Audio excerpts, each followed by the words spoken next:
Hi everybody, it's Mrs. Miller here with another First Chapter Friday. Today's book is by Jason Reynolds. It's called Look Both Ways.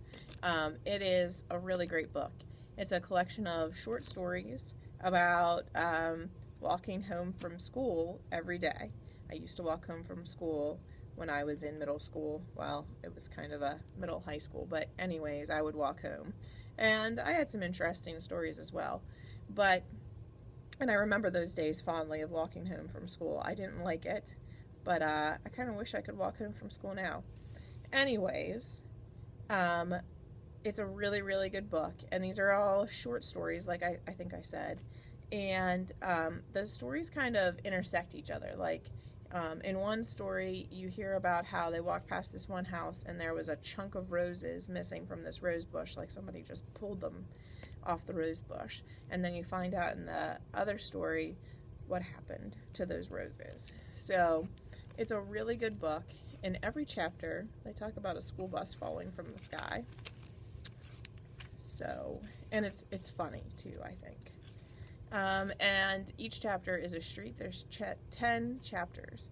So this is Marston Street.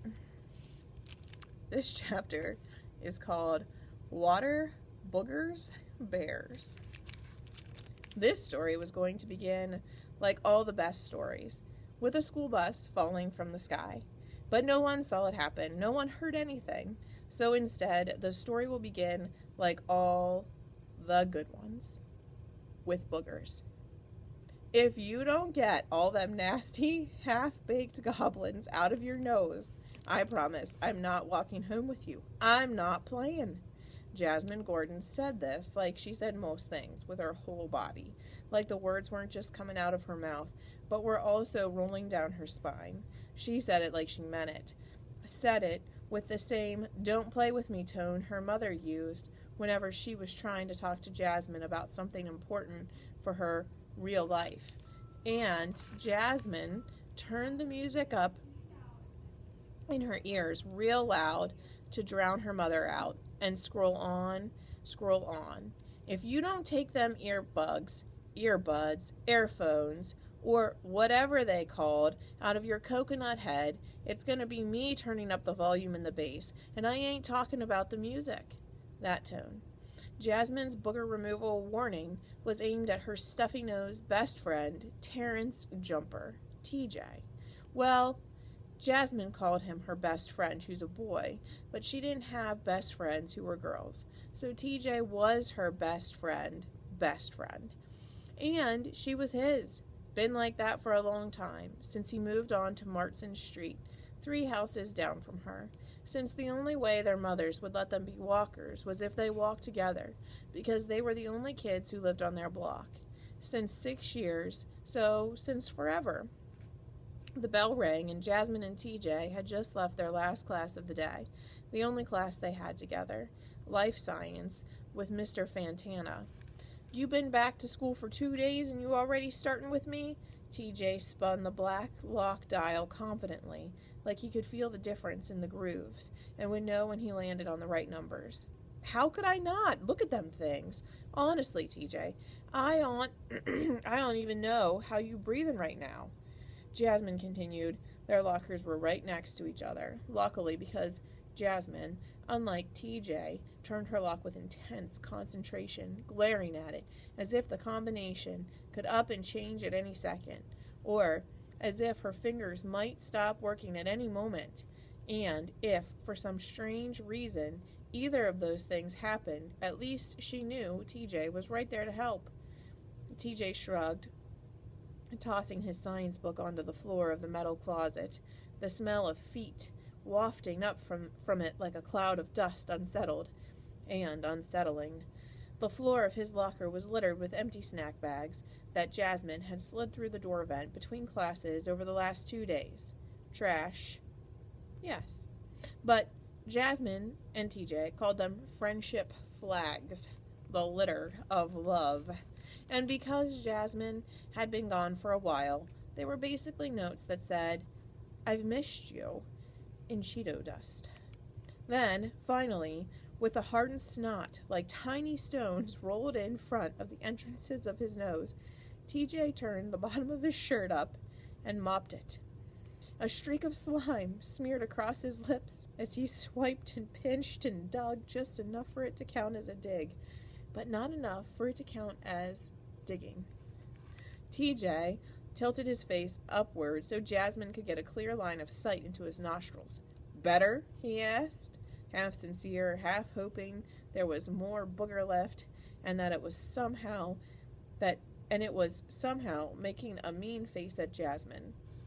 Jasmine started into TJ's nose like she was peering through a brown microscope of flesh, and she did this totally unfazed by the fact that TJ had just used his t-shirt, the one he was wearing, as a tissue.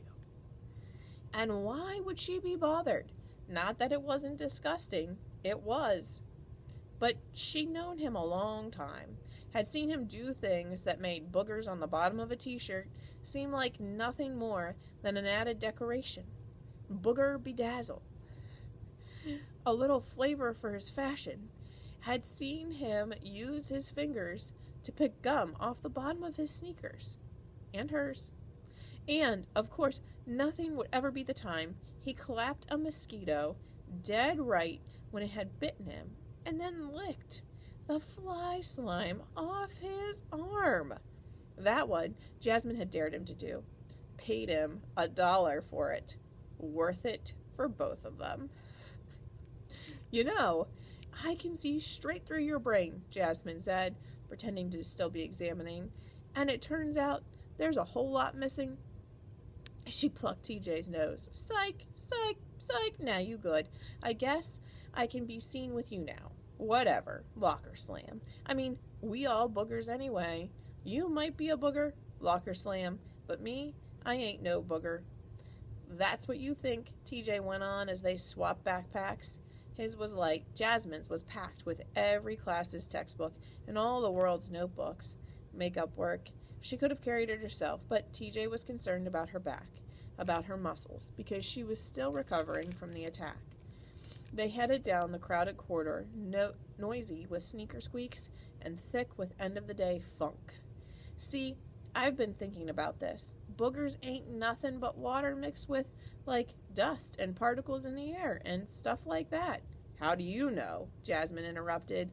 Knowing TJ, he could have heard this anywhere, like from Cynthia Sauer. Everybody called her Say-So, who jokes 99.99999% of the time. "Looked it up online once," TJ explained, "was trying to figure out why they're so salty."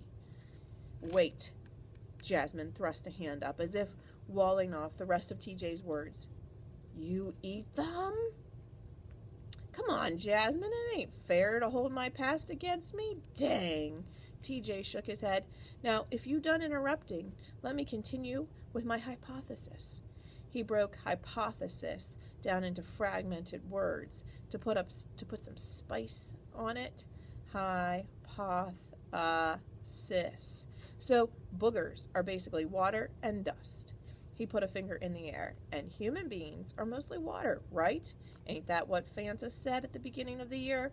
Right. Okay, follow me. Every Sunday when we be at church, they always be talking about how God made us out of dust, right? TJ and Jasmine went to the same church, and they sang in the youth choir together. TJ always asked Mrs. Bronson, the choir director, to let him sing solos, even though his voice was all over the place. A set of wind chimes in a hurricane. And Jasmine's singing wasn't much better. Only difference was she knew it and would never think to ask for a solo. So she loved to wear graduation robes and harmonize and sway and clap, snuggling her voice into the others, like a drawer into dresser. Her mother always told her, holding a note is talent enough. Even though TJ couldn't hold a note, that definitely wasn't his talent. He could hold a conversation, so he continued. God making man from dust and blowing breath into his nostrils and all that, right? I guess. You think God's breath stank? What? Never mind, probably not. TJ got himself back on track. So, if God made man from dust, and now, for some reason, man and woman, Jasmine tacked on, and woman, consist of mostly water, then basically we water and dust, right? TJ was waving his hands around like he was drawing some grand equation on an invisible board. Jasmine didn't say nothing, and she didn't need to, for TJ to bring his theory home, which means, TJ concluded, and Jasmine could practically see the drum roll behind his eyes. We all basically boogers. All right, so this book, it's hilarious. It's called Look Both Ways. It's by Jason Reynolds. Come to the library and check it out.